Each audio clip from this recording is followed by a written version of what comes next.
The driver of the Spanish train that crashed yesterday has been formally detained by police. He's being held on suspicion of negligently causing the disaster, which killed 78 people. Bloodied and helped away from the carnage. The 52-year-old driver looked shaky as he walked from the scene on Wednesday night.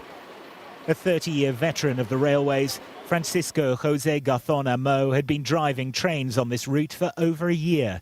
Now he's the focus of an urgent investigation. It took just seconds for the high-speed train to disintegrate.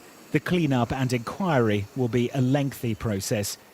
The remnants are considered evidence as a judge investigates the cause. The data recorder on the Madrid to Ferrol Express will also be mined for information, as will eyewitness testimony. One of the passengers was Robert Friese from Houston, Texas. He was on the train with his wife Mirta. She remains in a critical condition in hospital. They set her right next to a railroad track.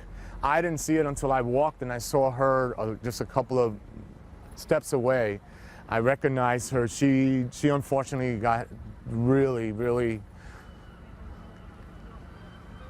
she got hurt very bad. I mean, her scalp was all like that, flipped over, and she was bleeding out of her mouth and out of her ears. And she was conscious, though. She knew that what happened. A third of all those on board the train died. 24 passengers and crew are still in intensive care in the hospital Clínico on the outskirts of this cathedral city.